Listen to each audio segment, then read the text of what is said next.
국뽕 차오를 준비되셨죠? 이쯤에서 주모를 부르셔야죠, 그죠? 괜찮다. 국뽕 차오르죠? 북한 아니냐? 북한 아닙니다. 다 알죠? 이런 거 통역 안 해드려도 되죠? Hospital beds, 병원 침상. 죄송합니다.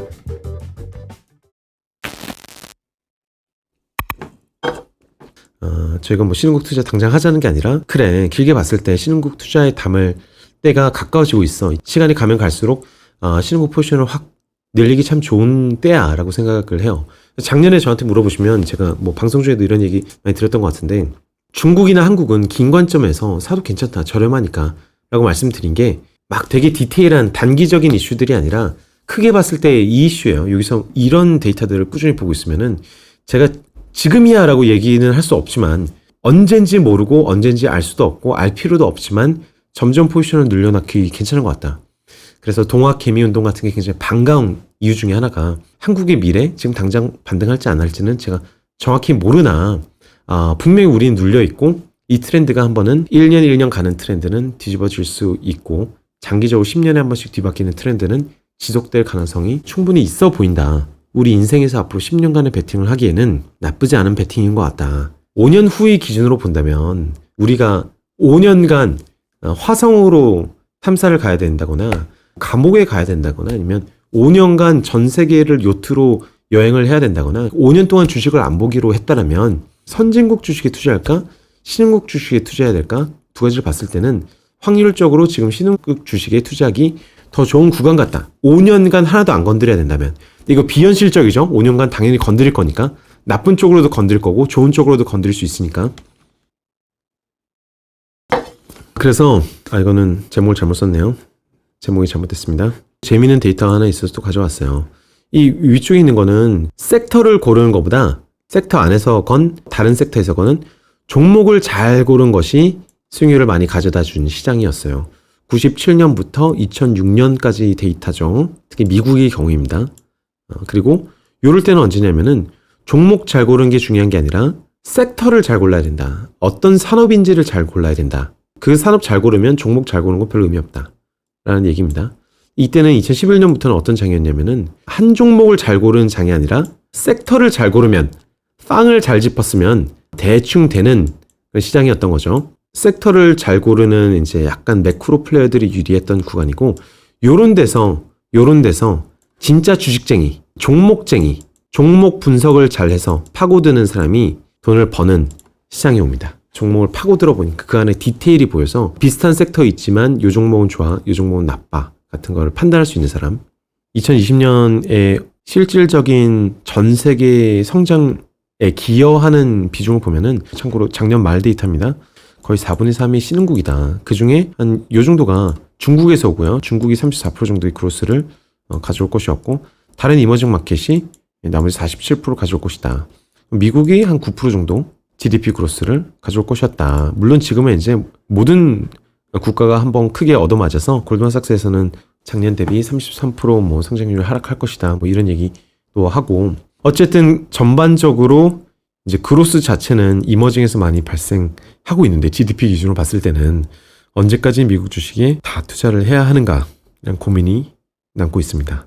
GMO라는 회사에서 아까 말씀드린 제레미 그랜텀에서 되게 좋은 리서치 자료가 많아요. 종종 보려고 하는데 매일 보지는 못하지만 가끔 찾아볼 때마다 좋다, 이게 기백조를 운영하고 있는 회사의 리서치의 도움을 많이 받으려고 하죠.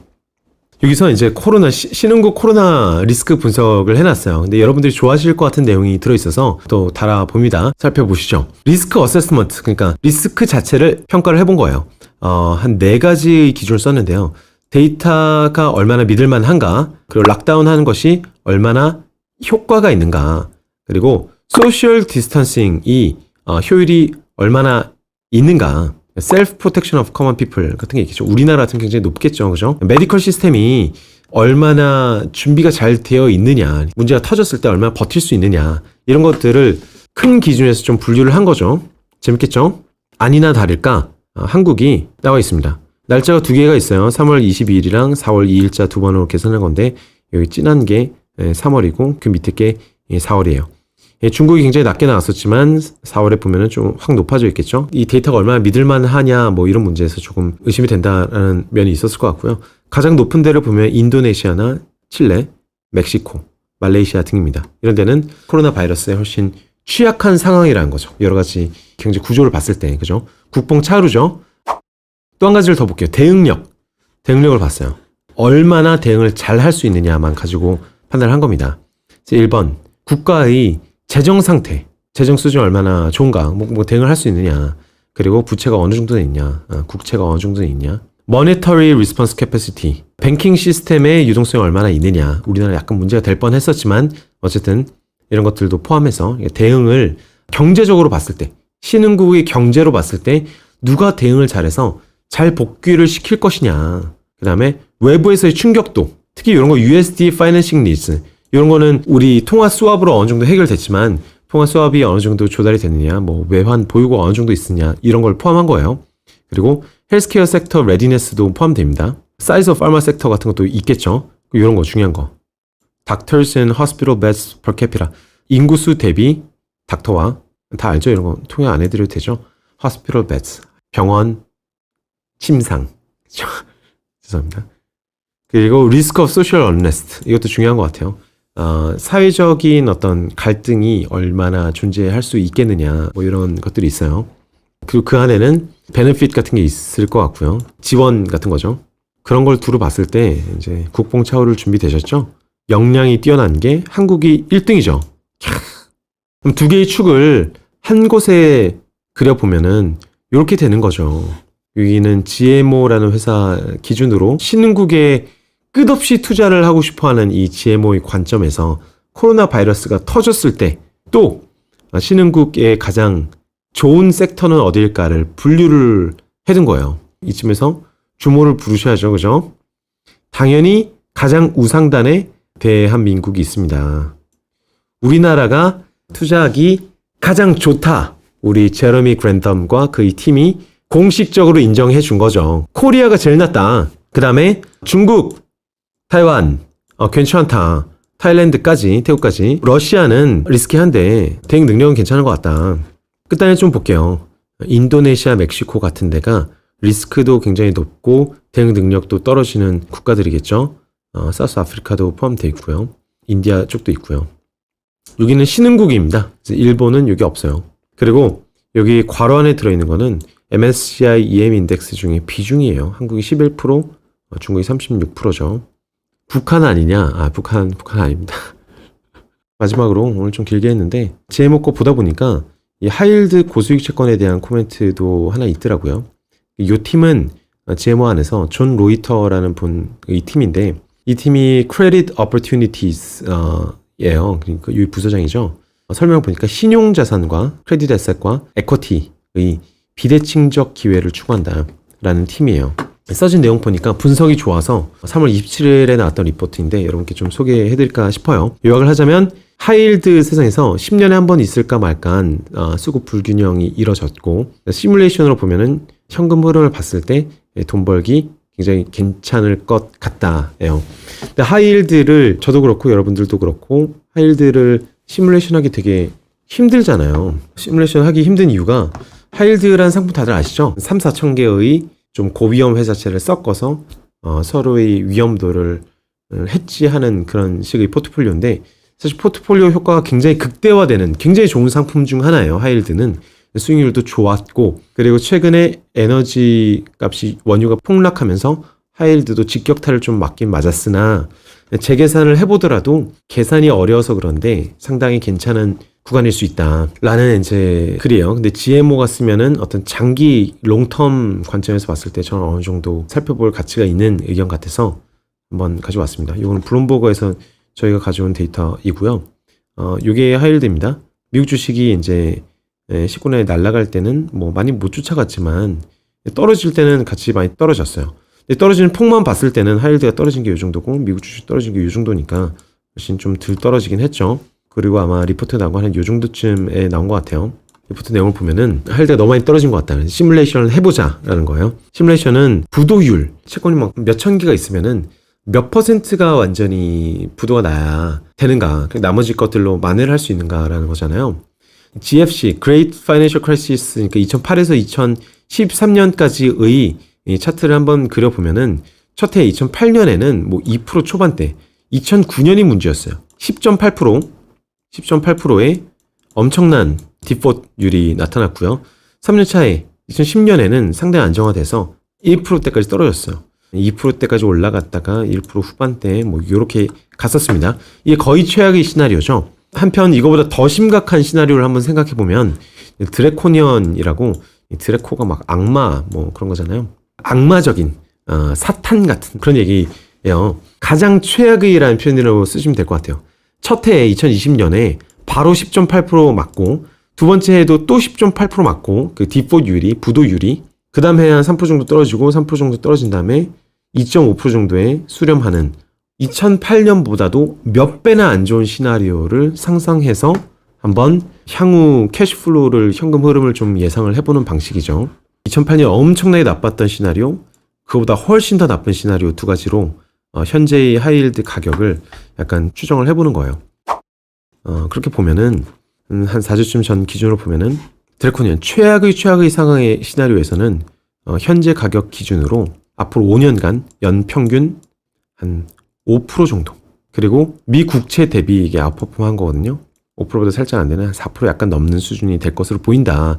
즉 지금 사가지고 그냥 들고 갔는데 실제로 막 줄도산이 나고 막 난리가 나면 이 정도면은 5년 기준 연 5%, 누적으로 한 27, 28% 정도가 벌리는 투자로 보고 있고요. 그레이트 파이낸셜 크라이시스 때만큼 2008년, 9년, 10년, 11년, 12년, 13년만큼 부대율이 이뤄진다면 연 7% 정도 돌아올 것 같아요. 지금 사가지고 5년간 쭉 유지를 한다면 2008년, 2013년에 부대율 플러스 돌려받는 돈도 있으니까 실질적으로 계산을 해본다면 그때는 5년 사이에 한 연 9% 정도를 벌었거든요.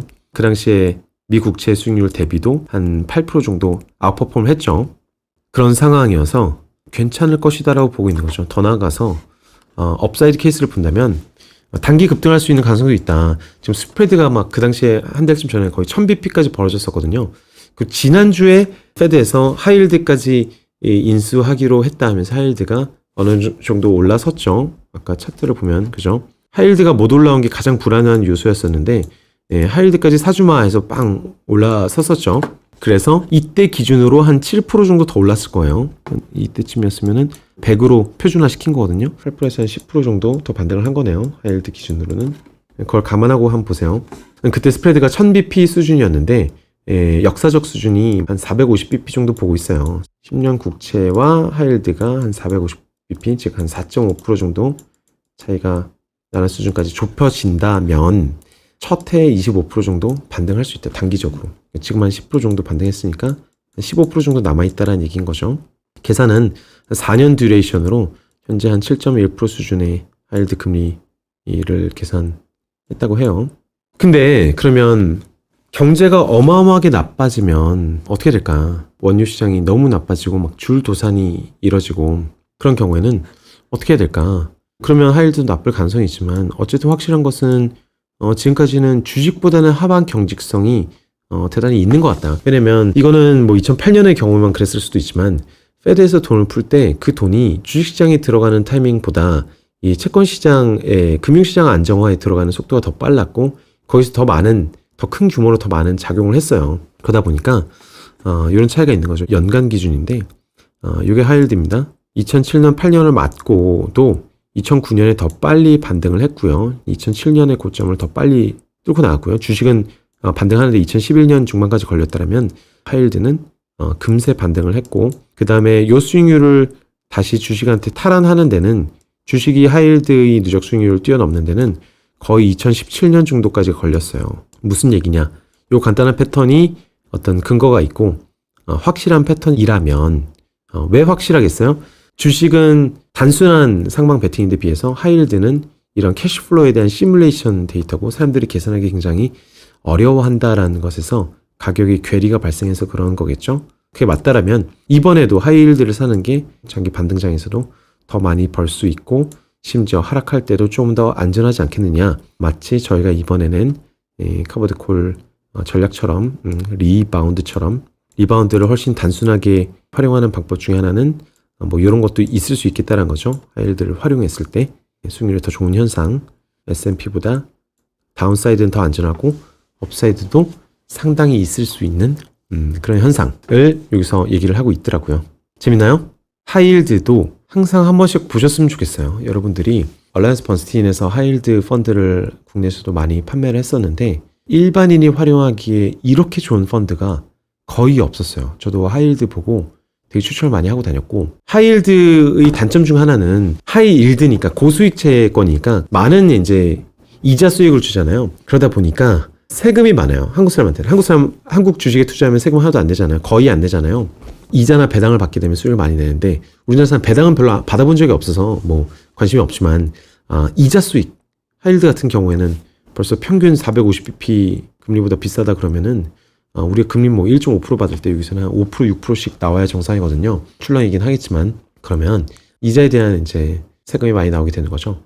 그럼 거꾸로 얘기하면은 이자를 안 내도 되는, 그죠? IRP나 연금저축이나 뭐 심지어 ISA에도 하이힐드 펀드가 있다라면은 넣어서 어쨌든 전체 포트폴리오에 있으면 되게 좋은 상품이라고 저는 생각하거든요. 이 정도의 해지가 잘 돼 있고 분산 투자가 잘 돼 있고 그런 펀드가 흔치가 않아요. 혹자는 하이힐드가 너무 많이 떠서 뭐 시대가 갔다 이런 얘기도 하는데 아주 자산 배분의 필수품인 것 같고, 여러분들이 자산 배분을 되게 정교하게 하지 않더라도 한 번쯤은 소액이라도 가입하셔갖고 하이힐드가 움직이는 그 맛을 한번 보셨으면 좋겠어요. 터질 때 훅 터지는데 또 이 복귀를 되게 빨리 하는 그 경향이 있거든요. 채권형 상품이어서 그런 것들을 보다 보면 여러분 성향에 딱 맞는 상품을 발견할 가능성이 점점 높아지겠죠. 커머디티나 금이나 저는 금 좋아하지만 지금 뭐 원유나 아니면 뭐 개별 주식이 오르거나 빠질 걸 맞춰갖고 돈 벌 가능성이 별로 없어요. 차라리 재무제표 연구에서 캐시플로우 보고 투자하는 게 훨씬 더 쉬워요. 채권도 마찬가지입니다. 채권도 장기적으로 어떤 캐시플로우 발생할 채권인지를 보고 베팅은 되게 단순하거든요. 망하느냐 안 하느냐에 대해서만 베팅하면 되는 거니까 생각 구조가 되게 쉬워요. 그래서 결과가 어찌됐든 한 번씩 공부를 해보시고 약간씩 체험해보시기를 꼭 부탁드립니다. 하이힐드 채권 하실 때 정크의 준말이죠. JNK로 검색하시면 티커가 있고요. 국내에서 펀드로 하신다면 얼라이언스 번스틴, 즉 AB 하이힐드 찾아보시면 될 것 같아요. 자, 오늘도 들어주신 여러분께 감사드리고요. 듣고 계신 분들은 다 주식과 여러 자산군에 조금씩 더 재미를 느끼셔서 때로는 조금 더 과감하게, 너무 과감하신 분들은 좀 더 조심해서 계속 투자의 재미를, 계속 더 많은 자금을 넣을 수 있는 재미를 느껴가셨으면 좋겠고요. 우리 5년 10년 후에 만나서 저도 참 부자가 됐습니다 이런 식으로 저에게 인사를 걸어주신다면 너무 좋을 것 같습니다. 그렇게 되기 위해서 저도 노력을 많이 할 테니까 여러분들도 막막할 때는 분리오를 찾아주시고요. 또는 분릴레오 앱을 찾아주시고 평소에 궁금한 게 있으시면 댓글로 항상 물어봐 주시고요. 비록 전부 답해드리진 못하지만 질문들에 대한 생각을 해서 방송에 반드시 사용할 테니까 질문을 해주시고, 어쨌든 다음에 다시 뵙도록 하겠습니다. 들어주셔서 너무 감사합니다. 빠이빠이.